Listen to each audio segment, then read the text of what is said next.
찬양 감사드립니다. 세상에는 팔자 고친 사람이 많이 있는데 그리스도인들만큼 팔자 고친 사람이 또 있을까 하는 생각을 해보게 됩니다. 아멘하는 자에게 축복이 있길 바랍니다. 죄인된 우리가 창조주 만왕의 왕이신 하나님을 아버지라고 부를 수 있는 것부터가 정말 놀라운 일 아닙니까? 세상에 흑수저 금수저다 때문에 속상하고 때로는 답답한 일이 있지만 금수저가 문제입니까? 로얄 패밀리를 뛰어넘어서 우리는 가스 패밀리, 하나님의 자녀가 되었다라는 것은 정말 놀라운 일이죠. 미래의 소망도 없고 약속도 없고 이방인이었고 아무것도 없던 우리가 예수 그리스도로 인하여서 미래의 소망을 꿈꾸게 되고 심지어는 죽어도 사는 놀라운 축복의 역사가 우리에게 있다는 걸 생각할 때에 참 예수 그리스도 한 번 믿어서 그리스도인처럼 팔자가 변하는 사람들이 어디 있을까, 이런 생각을 해보게 됩니다. 그러나 여기서 더 팔자 고친 특별히 그리스도인 중에 누구냐 하면 이 어린 아이들이 더 그 존재 자체로 예수 그리스도 때문에 팔자가 더 고쳐진 부류라고 생각합니다. 우리가 100년 전만 해도 영국에 산업혁명이 일어났을 때 10대들 또 어린아이들, 심지어 4살짜리 아이들도 하루에 16시간, 14시간, 16시간 노동할 정도로 어린아이의 인권이 아예 없었습니다. 그리고 로마 당시에는 어린아이들이 말 안 들으면 심지어는 아버지가 죽여도 이렇게 처벌을 받지 않을 정도로 어린아이들의 인권이 없는, 옛날 로마 고대 문서에 보면 아버지가 어디 여행을 갔을 때 아내가 편지를 썼는데 이렇게 썼다고 그래요. 당신이 애를 낳았을 때 남자면 살려두고 여자면 죽여도 좋다라는 문서를 날 정도로 그 당시 아이들의 인권은 정말 비천했던 것입니다. 이런 면에서 요즘 시대에 아이로 태어난다는 것, 요즘 시대에 여자로 태어난다는 것에 대해서 하나님께 감사할 수 있기를 축복합니다. 여자들은 정말 감사해야 돼요. 오늘 말씀해 보면 우리 예수님께 어린아이들, 그냥 아이들이 아니라 어린아이들을 부모들이 안고 주님께 데려왔습니다. 이 당시에는 특별히 깨어있는, 특별히 자녀에 대해서 관심이 많은 부모가 스승과 선생들에게 자녀를 축복해줬으면 좋겠다라는 그 마음 가지고 어린아이를 안고 데려왔습니다. 이처럼 이 예수님도 그 당시에 랍비로 또 추앙을 받았기 때문에 일단의 부모들이 어린아이를 데리고 예수님이 만져주심, 축복해 주심을 바라고 예수님께 나오게 됐습니다. 그런데 제자들이 그 어린아이들이 나오는 걸 막고 그들을 주님께로 오는 걸 저지했습니다. 이걸 보고 우리 예수님이 분노를 하십니다. 그리고는 어린아이들이 오는 것을 용납하라, 그렇게 얘기하셨습니다. 성경에 보면 우리 예수님이 분노하신 경우가 극히 드뭅니다. 대표적으로 성전에서 성전을 그 강도의 소굴로 만들고 매매하는 자들을 강도의 소굴로 만들어내는 걸 보면서 우리 예수님이 상을 뒤었고 노끈으로 채찍을 맞아서 그들을 내쫓으면서 말씀하시길, 너희들이 하나님 기도하는 집을 강도의 구렬로 만들었다 하고 아주 극도로 분노하신 것 이외에 오늘 내용이 아마 두 번째가 아닌가 싶습니다. 우리 주님께 어린아이들이 오는 걸 막는 제자들을 보면서 분노하시며 그들이 오는 걸 용납하라 라고 우리 주님이 말씀하셨습니다. 여러분은 언제 분노하십니까? 여러분은 언제 분노가 일어납니까? 소중한 것이, 귀한 것이 훼손되거나 기대했던 것이 안 될 때 우리는 분노가 일어나게 되는 것입니다. 가치 없는 것에서 분노하지 않지요. 어떤 기대하지 않는 것에 대해서 분노하지도 않습니다. 가치가 있는 것이 뜻대로 되지 않을 때, 내가 원했던 아주 고귀한 것이 내 마음에 안 맞을 때 우리는 분노하게 되는 것입니다. 이처럼 우리 제자들은 마치 약장수가 야 애들은 가라, 그런 심정을 가지고 애들이 주님께로 오는 걸 막았지만 우리 예수님은 그 어린아이들이야말로 귀하다, 그 어린아이들이야말로 천국의 것이다, 어린아이들처럼 하나님 나라를 받들지 못하면 너희들이 천국에 가지 못할 것이다 라고 말할 정도로 어린이들은 가라 라고 하는 이 문화와 시대 속에서 오히려 우리 예수님은 어린이들이 오는 걸 용납하고 어린아이들처럼 되라 라고 하신 놀라운 어린아이에 대해 혁명적인 발언을, 새로운 패러다임을 얘기하셨던 것입니다. 오늘 우리 예수님은 어린이들이 오는 걸 용납하라는 것입니다. 그리고 천국은 마치 어린아이들과 같이 받들지 않으면 천국에 들어가지 못할 것이다 라고 말씀하시면서 어린아이들을 비천하고 그렇게 멸시하는 대상이 아니라 오히려 어른들이 어린아이들을 본받아야 될 롤 모델로 우리 주님이 대하고 있는 것입니다.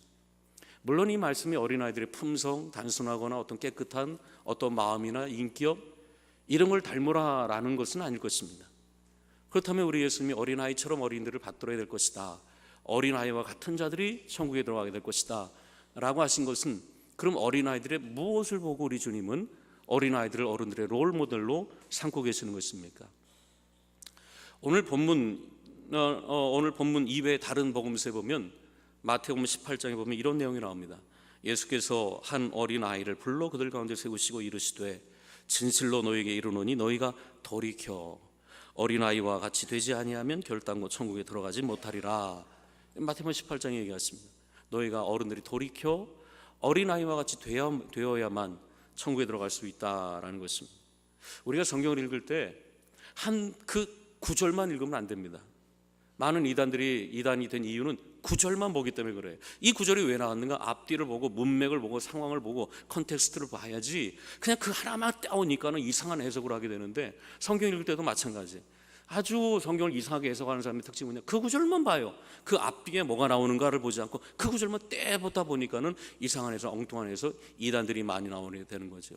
그럼 우리 예수님이 어린아이를 세워놓고 너희들이 어린아이처럼 되라 라고 한다는 것, 어린아이처럼 되라라는 것이 무엇일까요? 이 마태복음 18장 1절에 보면 이런 내용이 나옵니다. 천국에서 누가 크냐, 이게 1절에 나옵니다. 천국에서 누가 크냐. 사실 인간의 속성상, 마음의 본질상 사람 누가 큰가에 관심이 대단히 많습니다. 특별히 남자들 누가 크냐 대단히 관심이 많아요. 누가 먼저 할 거냐, 누가 갑이냐, 누가 오해할 거냐, 대단히 관심이 많습니다. 저도 여론은 아닙니다. 누가 크냐, 이게 제자들의 늘 논쟁의 대상이었습니다. 제자들이 어느 날 싸우지요. 서로 변론합니다. 누가 크냐, 누가 크냐. 마태복음 18장에도 누가 크냐, 오늘 말씀에도 누가 어린아이처럼 되라 라는 것은 바로 이런 맥락에서 나온 것입니다. 누가 클 것이냐, 천국에서 누가 크냐.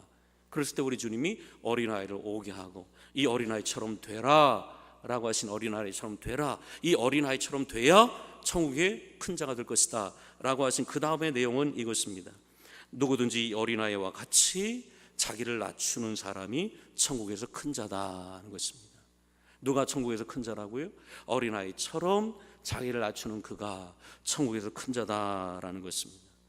그렇습니다. 천국에서 큰 자는 어린아이처럼 자기를 낮추는 자입니다. 여러분, 어린아이가 어떻지요? 그냥 아이가 아니라 어린아이는 어떻지요? 무력합니다. 연약합니다. 부모가 돌봐주지 않으면 의식주를 해결하지 못할 아주 무력하고 의존적이고 의탁적인, 부모의 돌보심과 부모가 먹여주지 않으면 살아갈 수 없는 무력한 존재. 자기 힘 내세울 것도 없고 능력도 없고 학벌도 없고 권력도 없고 아무것도 없는 무력한 존재, 의지적이고 의탁적인, 자기를 낮추는 어린아이처럼 자기를 낮추는 자가 천국에서 크다라는 것입니다. 누가 천국에서 크다고요? 어린아이처럼 자기를 낮추는 그가 천국에서 큰 자입니다. 물은 낮은 곳으로 흐릅니다. 마찬가지로 하나님의 나라, 하나님의 은혜는 낮은 곳에 임한다는 걸 여러분 꼭 기억하시길 축복합니다. 하나님의 나라와 하나님의 은혜는 낮은 곳으로 임해요. 교만한 자는 은혜 못 받습니다. 마음이 높기 때문에 그렇습니다. 하나님의 나라와 하나님의 은혜는 언제나 낮은 곳에 임합니다. 구원의 시작은 절망에서 시작됩니다. 낮은 마음으로, 가난한 마음으로, 애통하는 마음으로 I am nothing, 난 아무것도 아닙니다. 주님이 도와주지 않으면 난 아무것도 아닙니다. 기도는 거기서 사실 출발하는 것입니다. 탕자가 아버지를 떠난 다음에 탕자가 내가 여기서 굶어 죽는구나, 그리고 돌이킬 때 그때 구원이 시작된 것처럼 기독교는 낮은 마음에 하나님의 역사가 시작되고 그 낮은 곳에 하나님 나라가, 은혜가 시작되는 것입니다.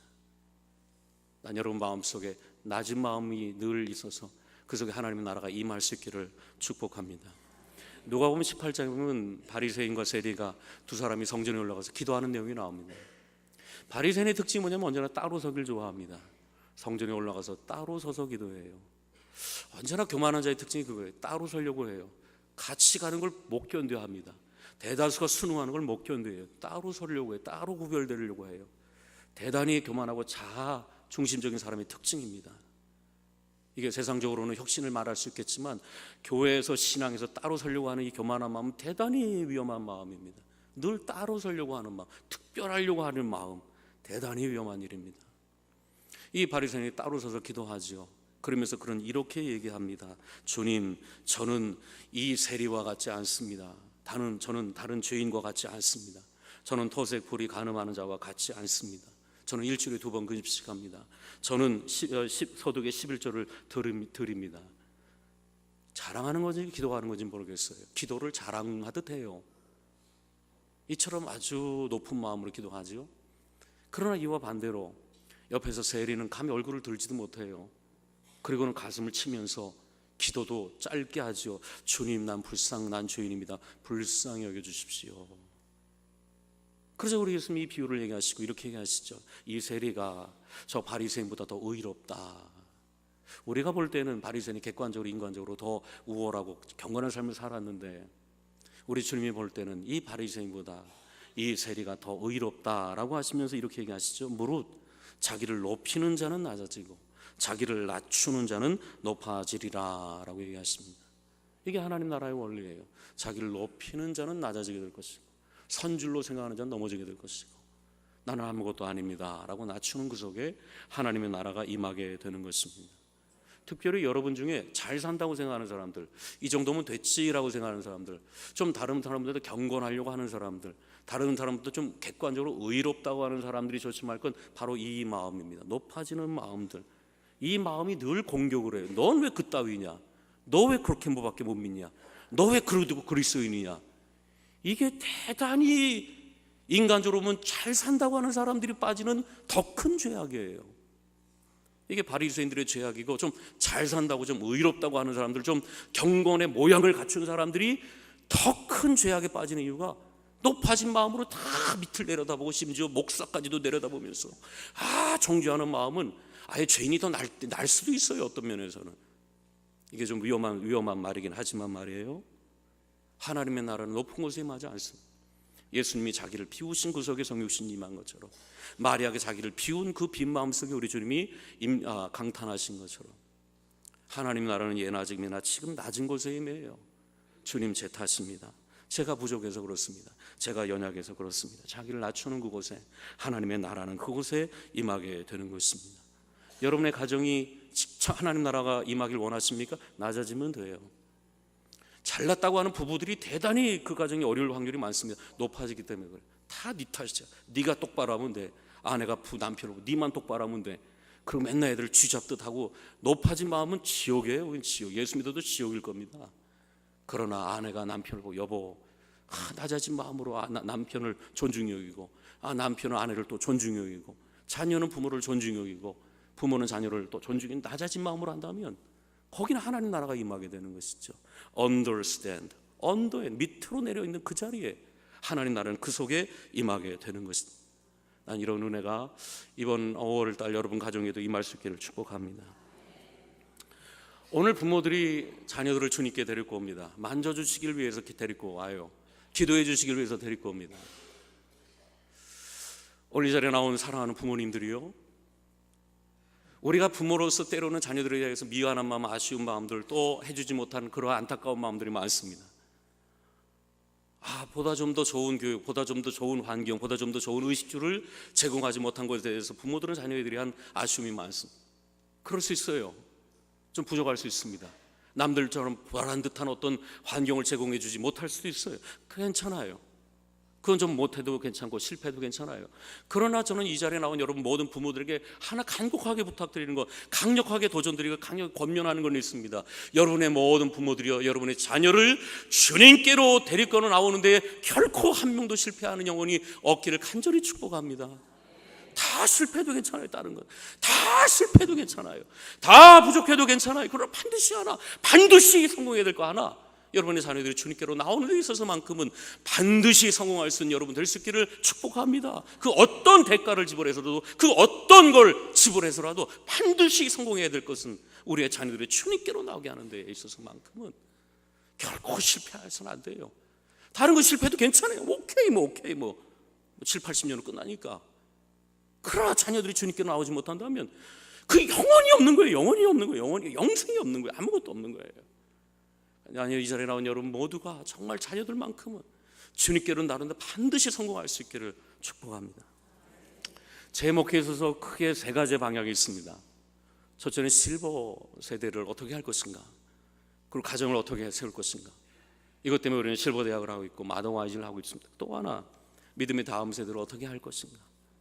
이것이 저의 목회의 세 가지 큰 흐름입니다. 실버 세대, 가정을 어떻게 세울 것인가, 믿음의 다음 세대를 어떻게 키울 것인가. 얼마 전에 어느 목사님들하고 만나서 얘기하는데 그 목사님이 자기 교회가 앞으로 몇십 년 되면 몇십 년 기념을 앞두고 지금 비전을 세우고 있다, 이런 얘기를 하더라고요. 그래서 좀 설명 좀 해달라고 했죠. 어떤 비전이 있습니까? 설명을 쭉 얘기하는데 이런저런 비전 얘기를 하시더라고요. 그런데 제 마음에 쏙 들어오는 건 믿음의 다음 세대, 사람을 키우려고 한다. 늘 알고 있는 거지만 새로 왔습니다. 세상 사람들은, 세상의 교육은, 대학들은 뭐 어떻게 먹고 사는 문제를 가르치지만 교회만큼은 어떻게 하나님 나라에서 하나님의 나라, 다음 세대를 이끌어갈 하나님의 그 리더자를 세울 것이다. 참 마음에 와닿습니다. 영적으로, 지적으로, 인격적으로 하나님의 사람을 키워서 다음 세대를 인도할 모세와 같은, 요한에슬레와 같은 사람을 우리 교회가 어린애에서 키우려고 한다. 여러분, 지적으로는 뛰어난데 영적으로 능력이 없다면 그 지력이 소용함이 있겠습니까? 영적으로는 탁월한데 지적으로 떨어진다면 21세기 성도들을 어떻게 설교할 수 있겠습니까? 그런데 지적으로 탁월하고 영적으로 탁월한데 인격적으로 모자란다면 그 지성과 영성이 어떻게 영향력을 줄 수 있겠습니까? 근데 지적으로 탁월하고 영적으로 영역이 있고 거기다 인품으로 그 할 수 있다면 그 영역과 지력이 얼마나 사람들의 파급력을 줄 수 있겠습니까? 그 다음 세대를 키운다. 앞으로 믿음 생활은 어떻게, 믿음 생활할 때 우리의 환경은 더 좋아지겠습니까? 이 시대의 문화 풍조가 우리가 믿음 생활을 하는데 더 우호적이고 더 우리 믿음 생활하는데 더 효과적이겠습니까? 저는 결코 그렇지 않다고 봅니다. 앞으로 믿음 생활할 때 세상의 문화 풍조는 더 비우호적일 것이고 하나님 말씀대로 사는 우리 그리스도인들, 또 믿음의 다음 세대를 향한 더 조롱과 핍박은 더 강해질 것입니다. 더 강해질 것입니다. 요한계시록 보면 666이라는 숫자가 나오죠. 앞으로 말세가 되면 666이라는 짐승의 표를 받지 않으면 먹고 사는 것도 어렵고 신앙생활도 어렵게 될 것이다 라고 얘기하는 짐승의 수 666이 무엇인가, 요한계시록에 나오죠. 여러분, 666이라는 게 짐승의 수가 무엇입니까? 어떤 사람은 이렇게, 이 사람은 저렇게, 이 목사는 이렇게 뭐 저렇게 얘기를 많이 해요. 어떤 사람은 뭐 베리칩이다, 별 얘기 많이 해요. 그러나 저는 잘 모르겠어요. 이게 뭐가 666이지. 그러나 확실한 건 7이 하나님의 수라면 7, 하나님의 수가 완전한 수, 7이 하나님의 수라면 7, 하나님의 수에서 하나 뺀 게 6, 인간의 수거든요. 그렇다면 666은 지극히 인간적인 거, 지극히 인본주의적인 거예요. 그게 앞으로 666, 그리스도인이 누굽니까? 하나님의 이름, 예수의 이름 777을 쓰고 사는 사람들이 그리스도인이라면 666은 누굽니까? 하나님이 없는 문화, 하나님이 없는 풍조, 하나님이 없는 사상, 하나님이 없는 이 세상의 모든 것들, 바벨탑이 666 아닙니까? 하나님을 제껴놓고 하나님을 소외시키고 하나님 기준을 다 무력화시키고 하나님을 다 버려버리고 우리끼리 모여서 우리끼리 하나님을 대적하자. 그게 바벨탑이고 그게 666일 것입니다. 선악과가 무엇입니까? 마귀가 선악과를 따먹어라, 너도 하나님처럼 되리라. 하나님이 있는 기준, 하나님의 말씀을 다 소외시켜버리고 너가 하나님이 되라 라고 한다면 그게 바로 666이 아니겠습니까? 앨런 머스크라는 테슬라 자동차를 개발한 이 억만장자의 아주 뛰어난 천재가 있죠. 앨런 머스크가 얼마 전에 신문에 보니까 이렇게 연구를 한다고 그래요. 인간의 뇌 속에 이 컴퓨터 칩을 삽입해서 인간이 인터페이스, 컴퓨터와 연결하는 인간을 만들 것이다, 그런 얘기를 하더라고요. 그 논문에 의하면 이것이 전혀 불가능한 것이 아니다라고 얘기합니다. 이 앨런 머스크가 뇌에 컴퓨터 칩을 삽입하는 이유 중에 하나가 앞으로 인간은 AI, 인공지능을 절대 이길 수 없기 때문에 인간의 뇌 속에 이 컴퓨터 칩을 넣어서 컴퓨터와 연결해야만 인공지능을 이길 수 있기 때문에 자기는 그렇게 연구하고 있다라고 얘기하고 있는데, 저는 이걸 보면서 상당히 아주 두려움을 느꼈습니다. 그들의 문화 풍조 속에, 사상 속에 하나님이 없는 문화들, 하나님이 없는 과학들, 이 666이죠. 저는 앞으로 또 하나 666의 대표적인 666 인권이라고 저는 생각합니다.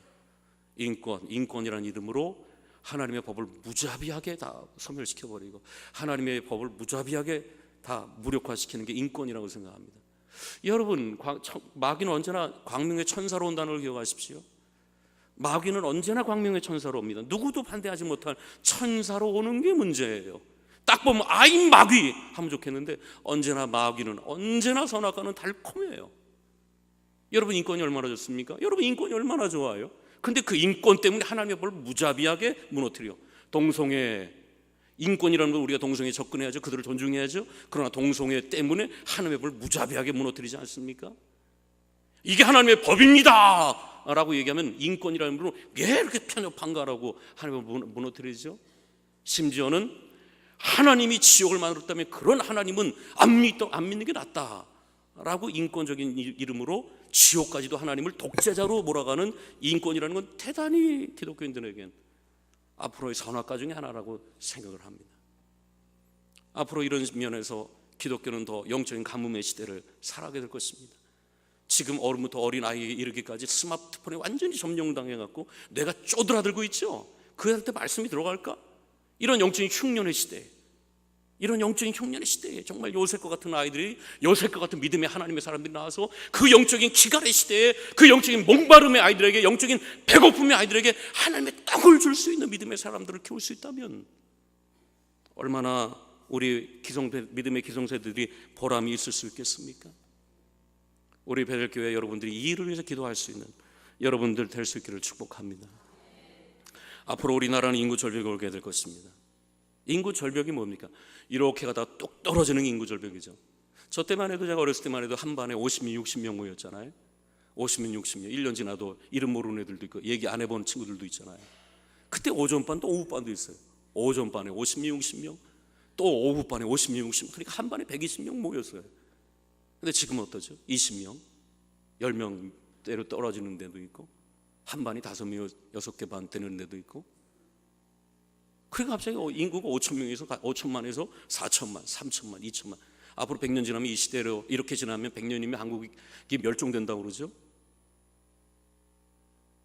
근데 여러분, 이것은 영적으로도 똑같은 인구 절벽이 일어날 것입니다. 여러분, 우리 교회는 주력이 몇 살입니까? 어떤 교회 예배 시량을 봤더니 그 교회는 대부분 앉아있는 분들이 70대, 80대더라고요. 저는 나이 드신 분들을 폄하하는 게 아니라 그냥 앞으로 10년 후면 그 교회는 교인 수가 3분의 1로 줄어들게 될 것입니다. 그 교회는 인구 절벽이 오게 될 것입니다.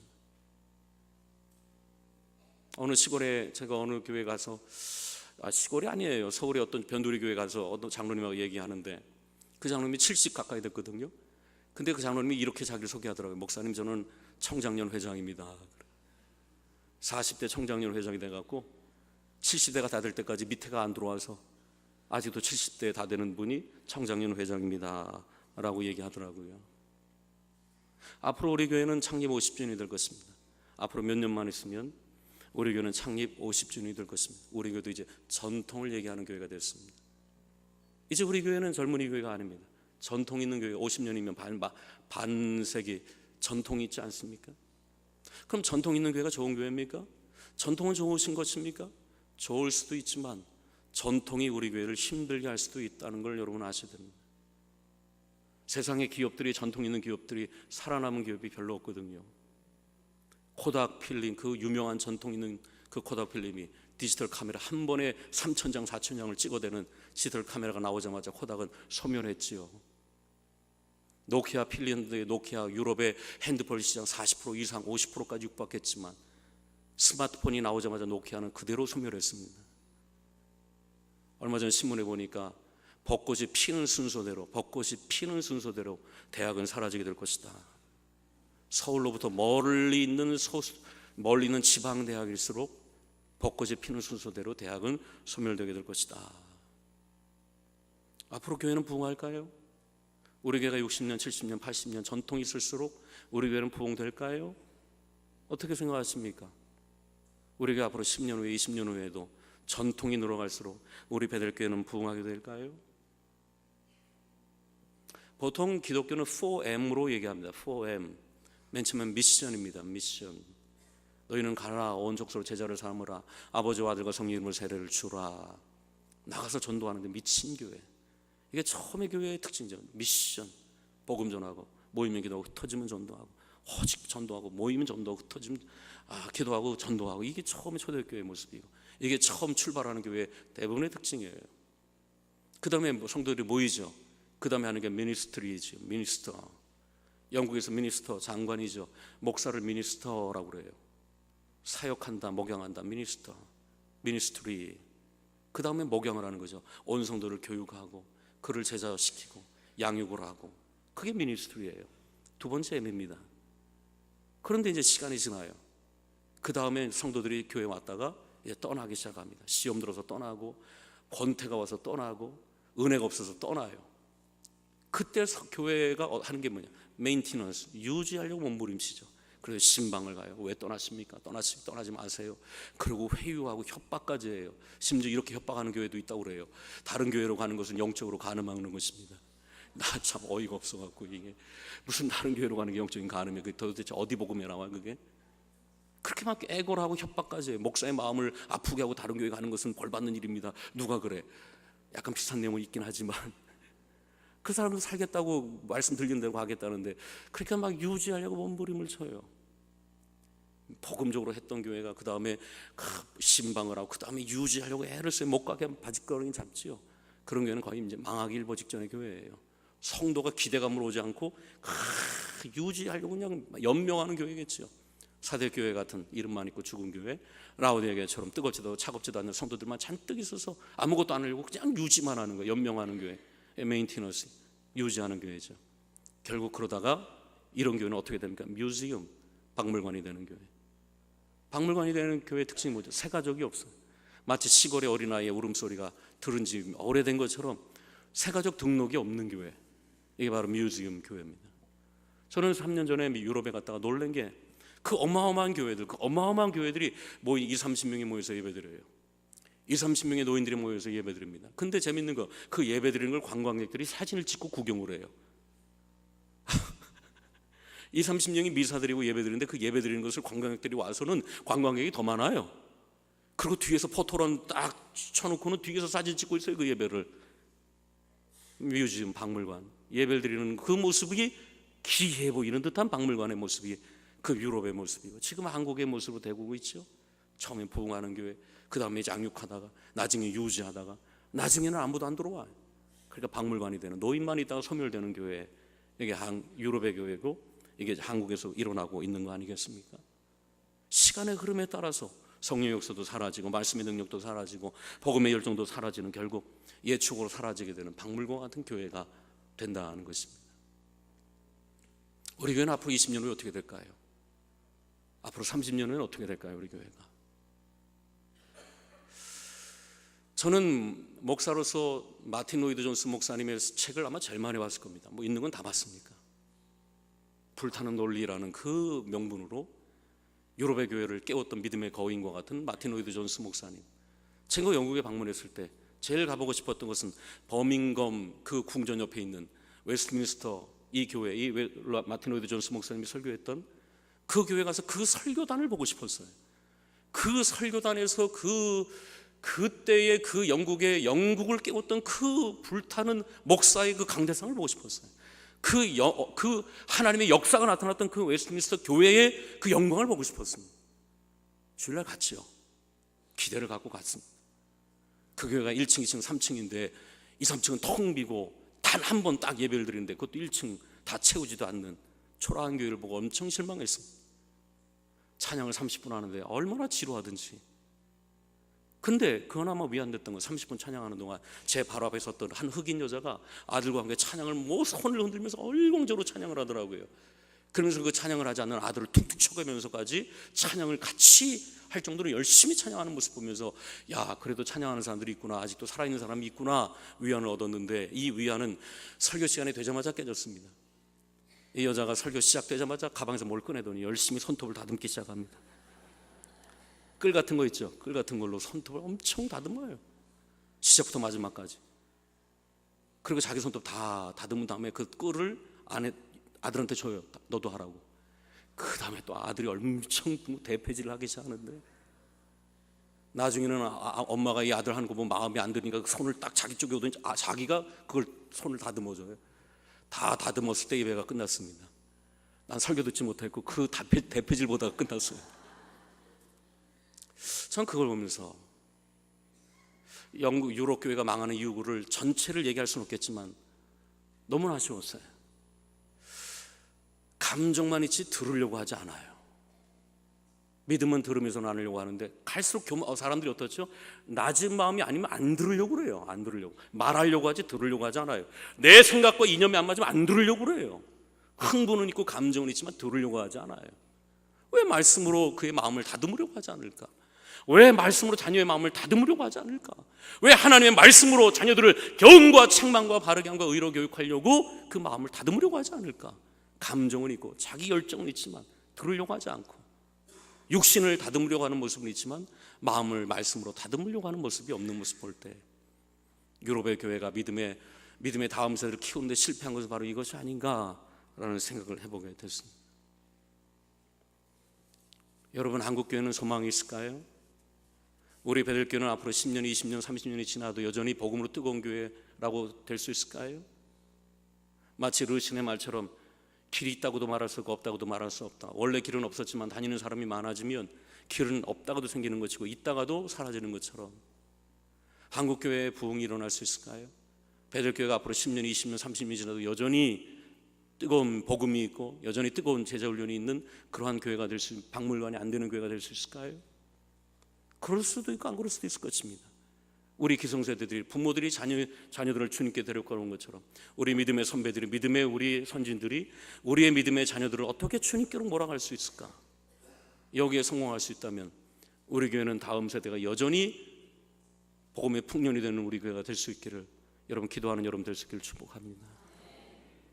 저는 요즘 장로님들하고 여러 차례 지금 회의하고 있습니다. 아주 여러 차례 회의하고 있습니다. 저 체육관을 어떻게 할 것인가?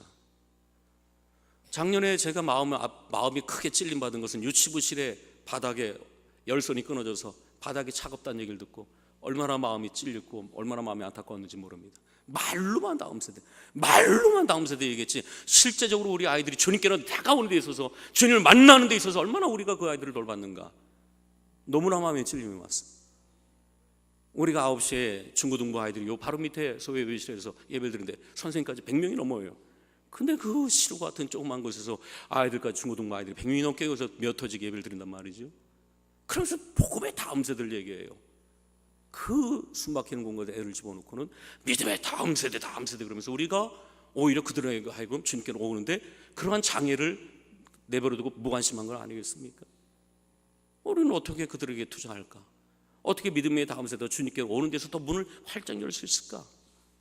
그걸 가지고 우리는 지금 장로님들하고 고민하고 머리를 맞대고 있으면서 어떻게 아이들로 하여금 더 하나님을 만나는데 더 공간을 열어줄까, 그런 고민을 하고 있는 것입니다. 성령이 임하면 자녀들은 예언하고 젊은이들은 환상을 보고 노인들은 꿈을 꾼다라고 그랬습니다. 저는 이걸 기대합니다. 앞으로 영적인 가뭄의 시대에 여전히 베델교회는 성령의 생수를 기를 수 있는, 난 그런 교회가 될 수 있기를 축복합니다. 여전히 베델교회 가면 성령의 생수가 있다, 여전히 하나님의 은혜가 있다, 그걸 맛볼 수 있는, 그 모든 사람이 영적인 가뭄으로 화독교를 때 베델교회만큼은 생수를 뜰 수 있는, 영적인 만나를 얻어갈 수 있는 교회가 될 수 있기를 난 축복합니다. 우리의 자녀들이 막 예언을 하는 거예요. 젊은이들이 환상을 보고 노인들이 꿈을 꿀 수 있는 그 교회, 난 특별히 우리 믿음의 다음 세대가 영적인 그루터기 다 잘려나가도 다시 그루터기들이, 우리의 자녀들이 그루터기처럼 벌떼처럼 일어나는 그 교회, 우리 자녀들이 막 예언을 하는 교회. 예언이 무엇입니까? 미래의 일을 무당처럼 얘기하는 그런 예언을 얘기하는 것이 아닙니다. 여기서 예언이다라는 것은 하나님의 말씀을 맡았다, 맡을 예자, 은행에 도금을 예금했다, 돈을 예금했다, 돈을 맡겼다라는 그 예자처럼 우리의 자녀들이 말씀을 맡은 거예요. 말씀이 있는 거예요. 말씀이 그 속에 있는 거예요. 말씀이 그 속에 움직이는 거예요. 말씀을 주야로 묵상하는 자녀들이 예언을 얘기하는 것이죠. 이 시대 문화 풍조 속에서 오직 예수 그러면 그 찐따와 같은 느낌, 편협하고 독선적이라는 공격을 받는 이 시대 속에서 여전히 우리의 자녀들이 이 시대를 향해서 오직 예수를 외칠 수 있는 그 자녀들을 키울 수 있다면 얼마나 영광스러운 일이 되겠습니까? 골리앗처럼 이 시대의 문화 풍조가 골리앗처럼 다가올 때에도 너는 칼과 창과 단창으로 나오지만 나는 만군의 여호와의 이름을 들고 나갈 수 있는 그 영적인 다윗을 키울 수 있다면, 바울처럼 이 아그리파 왕과 총독 앞에서 위축되지 않고 결박된 것 외에는 나와 같이 되기를 원한다라고 말할 수 있는 영적인 바울과 같은 이들을 만들 수 있다면 베들교는 얼마나 보람 있겠고, 우리가 하나님 앞에 섰을 때 믿음의 다운 세대를 키우고 왔습니다라고 말할 수 있다면 얼마나 베들교회는 영광스러운 교회가 될 수 있겠습니까? 우리 교회는 어린이들이 주님께로 가는 데 있어서 장애가 되는 건 없습니까? 우리의 믿음의 다음 세대를 키우는 데 있어서 우리 어른들이 영양분을 다 뽑아먹느라고 자녀에게 돌아갈 그런 영양분이 남아있지 않다면 얼마나 안타까운 일이 될 수 있겠습니까? 우리 베들교회는 주님이 오시는 날까지 미션, 그리고 미니스트리, 다시 미션, 미니스트리, 복음 전하고 또 제자 훈련시키고, 복음 전하고 또 말씀을 양육하고, 복음 전하고 또 자녀들을 주의 말씀으로 교훈하여서 뮤지엄으로 가지 않고 주님이 오시는 날까지 이 베들교회가 하나님 나라를 더 확장시키는데 여러분 기도할 수 있는 여러분 될 수 있기를 축복합니다. 우리 찬양합시다. 주님께서 세운 교회, 우리 찬양합시다.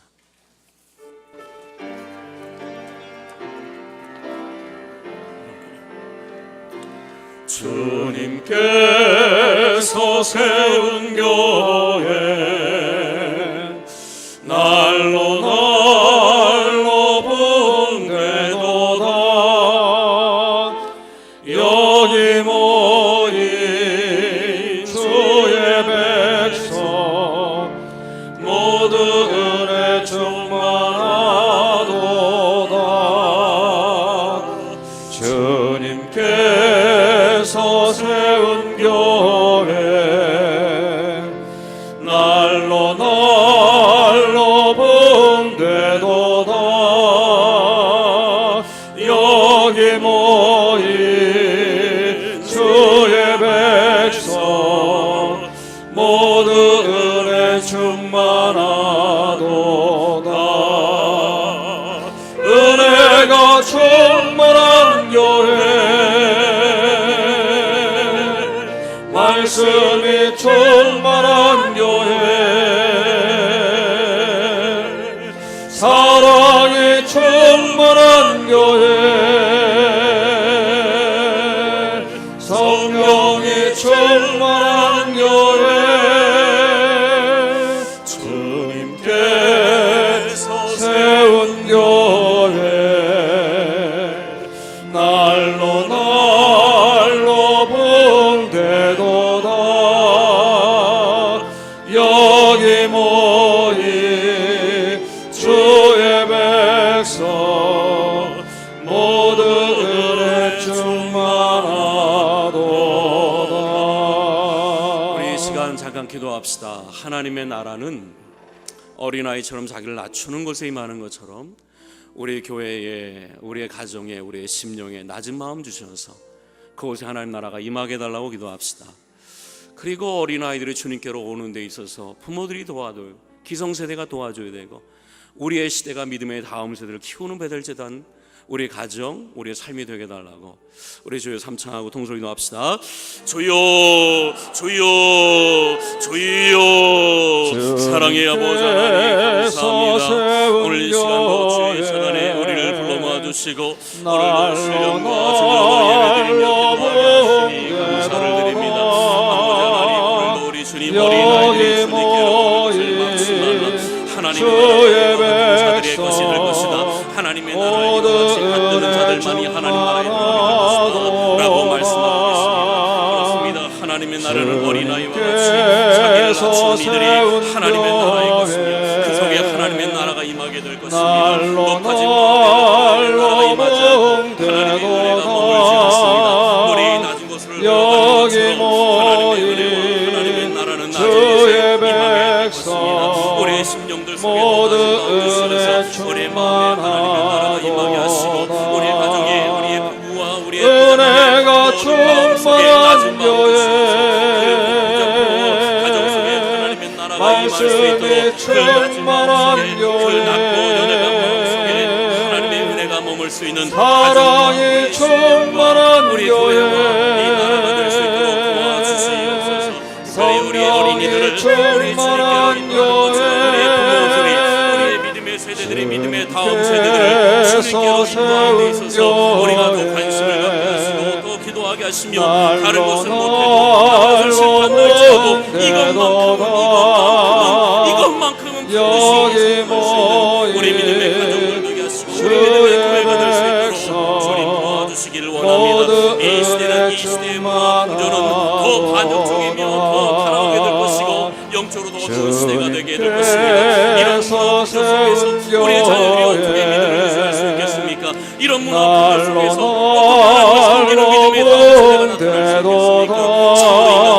절망적이고 여기 모인 우리의 부모들, 주의 어린아이들이 더 주님께로 오는 데 있어서 모두 은혜 충만하도다.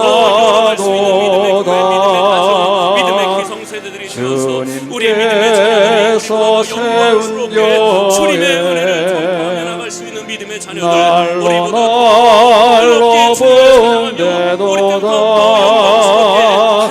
여기 모인 주의 백성 모두 은혜 충만하도다. 은혜가 충만한 교회 말씀이 충만한 교회 사랑이 충만한 교회 성령이 충만한 교회 은혜가 충만한 교회 말씀이 충만한 교회 사랑이 충만한 교회 성령이 충만한 교회 주님께서 세운 교회 주님께서 세운 교회 날로 날로 붕대도다. 여기 모인 주의 백성 모두 은혜 충만하도다. 은혜가 충만한 교회 말씀이 충만한 교회 사랑이 충만한 교회 성령이 충만한 교회 주님께서 세운 교회 날로 날로 붕대도다. 여기 모인 주의 백성 모두 은혜 충만하도다.